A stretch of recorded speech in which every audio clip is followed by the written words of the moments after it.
Michigan is releasing its consumer survey for February. It's expected to show that confidence in the economy is on the decline. Joining us now, CNN business and politics correspondent Vanessa Yurkevich and CNN global economic analyst Rana Foroohar. Vanessa, to start with you, what else are we expecting from this report?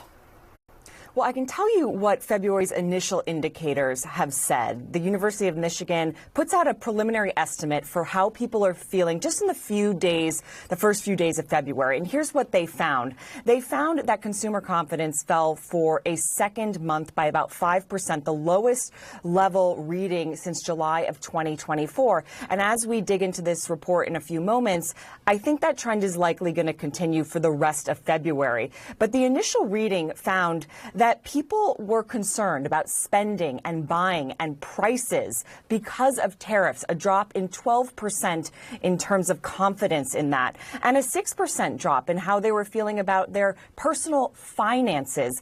That is the lowest value that we've seen in this report since October of 2023. And we saw in this initial reading concerns about inflation and where that is going to go in the next year. There was such a large increase from January to February in this initial reading. It was only the fifth time in 14 years of this report that the people who are producing this report have seen such a stark increase. So in just a few moments, we're getting that new data. I'll sift through it, but we're expecting that trend to continue. Folks feeling more pessimistic about the economy. That is a turn from how they felt over the summer when people were feeling pretty good about the direction of the economy, Pan. Rana, to bring you in, President Trump, he has been back in office for just a month. Is that enough time to make progress on inflation, and in particular, prices at the grocery store? Well, in a word, no. And this gets to the point that, presidents like to take a lot of credit for the economy when it's going well. They don't want to take responsibility when it's not. President Trump talked a lot on the campaign trail about how he was going to lower prices. But the fact is his policies, from tariffs to limits on immigration, rounding up migrants, whether you like it or not, more immigration has been responsible for lower wage inflation. And just the general geopolitical stress and uncertainty is actually increasing risk premiums. It's raising inflation. And I think that he's in a tough spot because the things that he says he wants to do policy-wise are not the things that are going to make people feel less pain in the grocery store, at the pump, when they're paying their heating bills, et cetera. Yeah, and when it comes to, for example, his tariff plan, some of those tariffs haven't gone into effect, right? And so I think that uncertainty about, well, what will happen when that does go into effect in terms of inflation, Absolutely. Prices. And there's this new CNN poll, 62% of Americans feel that President Trump has not gone far enough in trying to reduce the price of everyday goods. That comes as Walmart, the largest retailer in the U.S., warns that its sales and profit growth will slow this year. I mean, could Trump's lack of apparent focus right now on lowering prices come back and bite him sooner rather than later? Rana? Well, 100%. And I mean, this gets into one of the challenges for the Trump administration, but it was also something that Biden struggled with. When you want to make a fundamental change in the economy, when you want to shift to an economy that, frankly, for the last 50 years has been all about lowering prices and jacking up stock prices, and suddenly you want to change it to something that's much more about producing things at home, creating better jobs. I mean, that's a great goal, but that's something that takes years and decades. And during that time, there are periods of real pain, and they have to be well managed. And I think that there's a sense that with all the sort of high-speed moves this administration is making, that the markets are really not sure how this change is going to be managed, both at an economic or a political level. And Trump, for his part, he has talked about his inflation reduction plan involving cutting taxes, ramping up energy drilling leases, massive spending cuts by DOJ. Is that all taken together enough to bring inflation down, Rana? Yeah, I'm not at all convinced about that. For starters, I'm not convinced that DOJ is actually going to be able to make the kind of efficiency cuts that would really be meaningful.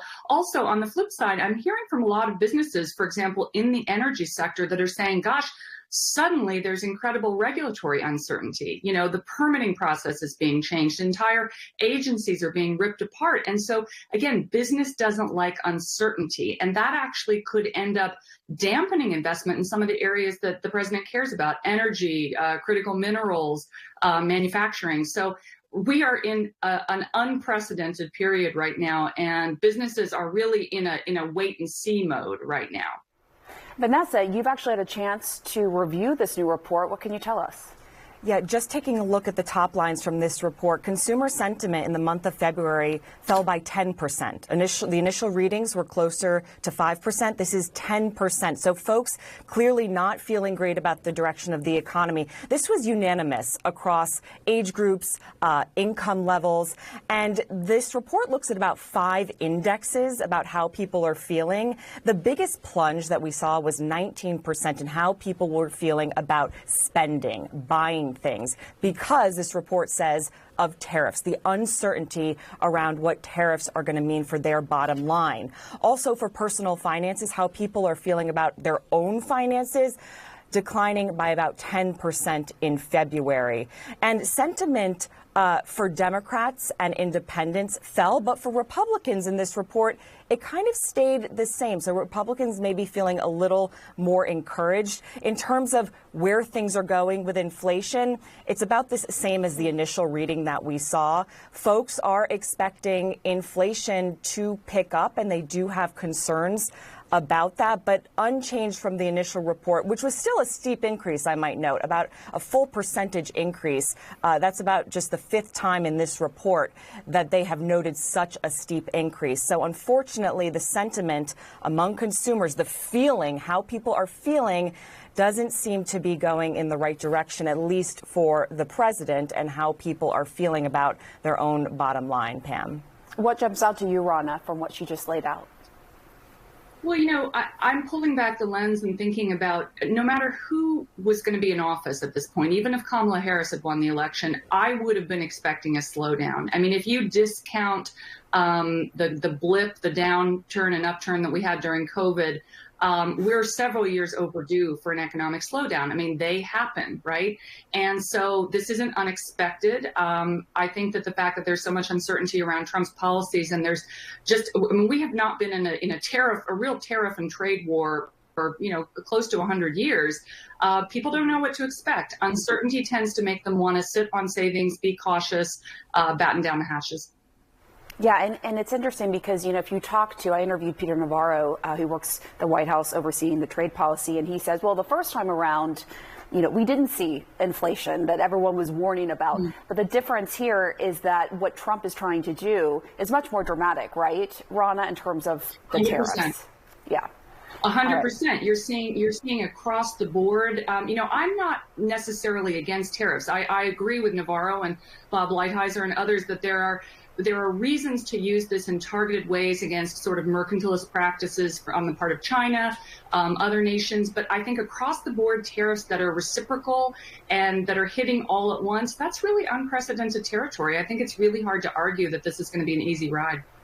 Yeah, and like you said, it's really the bottom line is the uncertainty right now of how this is all going to play out. Rana Foroohar, Vanessa Yurkevich, thank you both. And we are following some more breaking news. The Defense Department